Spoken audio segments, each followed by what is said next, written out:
na kulay, matatalinhagang parirala, at mga bagay na nakikita sa pang-araw-araw? Iyan ang mga karaniwang bumubuo sa kilusang sining na tinatawag na sticker design illustration. Ang sticker design illustration ay ang paglalapat ng isang ilustrasyon sa isang madikit na papel upang magamit ito sa pagdisenyo at para ring bigyan ng sariling kakanyahan ang mga bagay-bagay. Ito ay hango mula sa mga karatula ng jeepney, balut, baybayin at iba pang mga tradisyonal na motif para maipakita ang kasaysayan at kultura at mga pagpapahalaga ng bansa.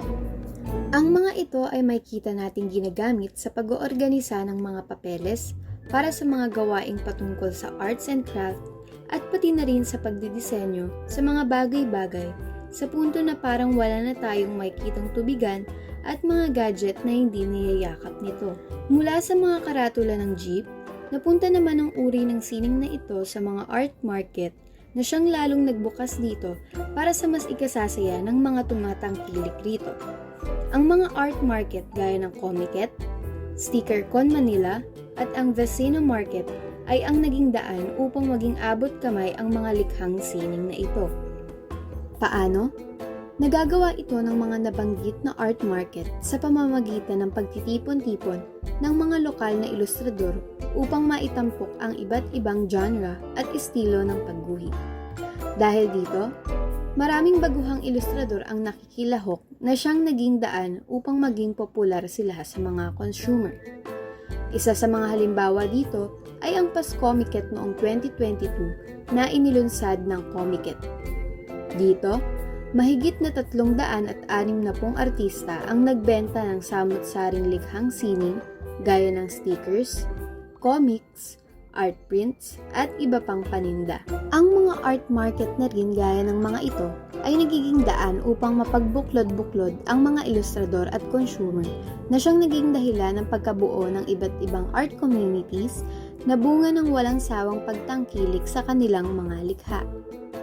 So, hi, I'm Kindel and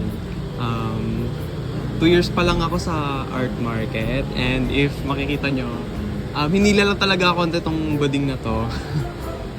And, bading? Ay, ng ate na to.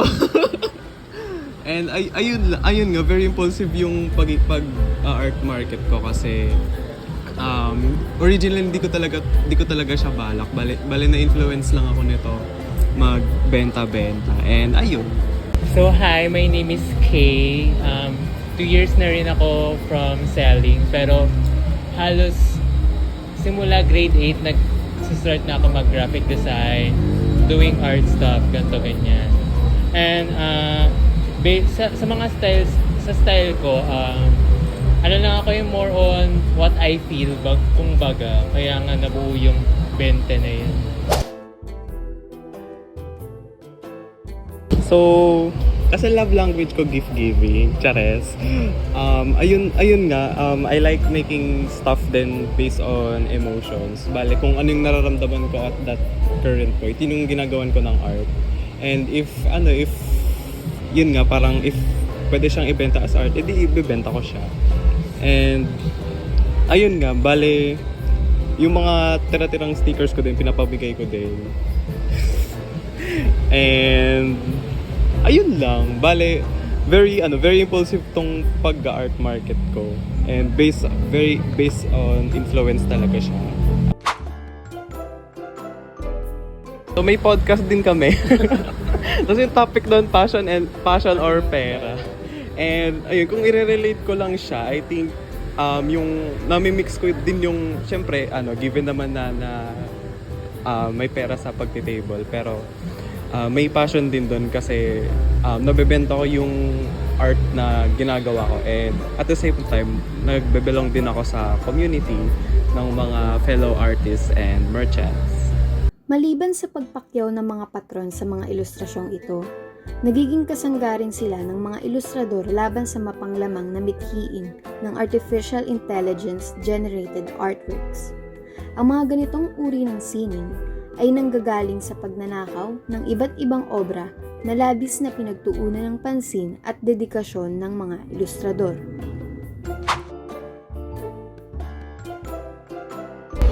I think very destructive siya, not just sa employment nga ng mga artists, pati sa mga sa environment. Kaya ang init-init ngayon.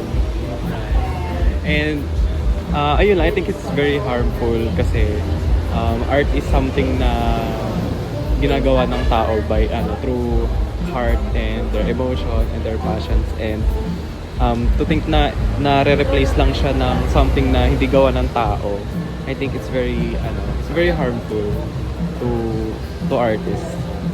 Tiyak na mapaminsala ang mga AI-generated artworks, kaya dapat natin itong tanggihan. Bagkus, ating mas bigyang pansin at tangkilikin ang mga gawang sining na mula sa mga malikhaing kamay. Dahil dito, makasisiguro tayo na ang bawat guhit ay puno ng integridad at pagmamahal sa esensya ng sining. Isa pang adhikain na natulungan ng popularidad ng estilong ito ay ang panawagan ng mga ilustrador para sa makataong bayad sa kanilang sining. Isang problemang matagal nang pinupuksa ng mga ilustrador na siyang nagpapababa ng tingin sa kanila ng lipunan.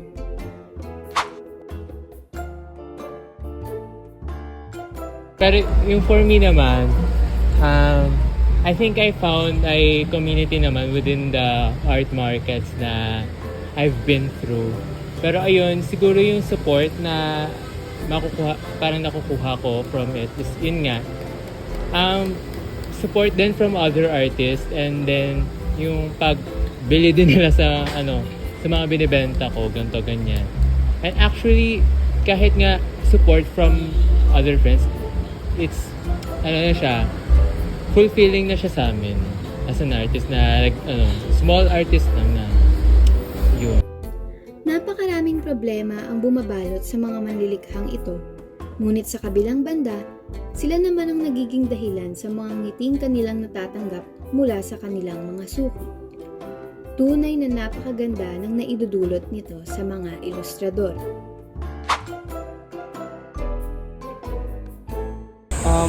One of the things that made this sticker illustration interesting for me because as an artist, I really love designs that are kind of crispy and has a lot of like line art, but also I'm also the kind of person who's a little bit more versatile, so any kind of art styles I can appreciate, but I usually go for illustrations that are very clear to me and what the image looks like, and that has that kind of look that is crispy looking basically.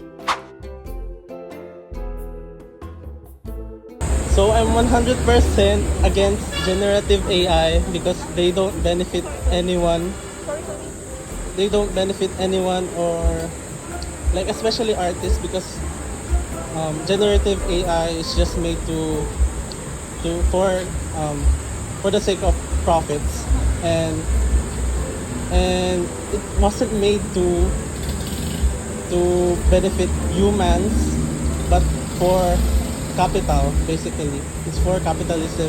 Bawat likha ay siyang tunay na nakapagpapasaya sa kanilang mga suki. Bawat mensahe ay tiyak na nakakawiling pakinggan. Iyan ang sticker design illustration.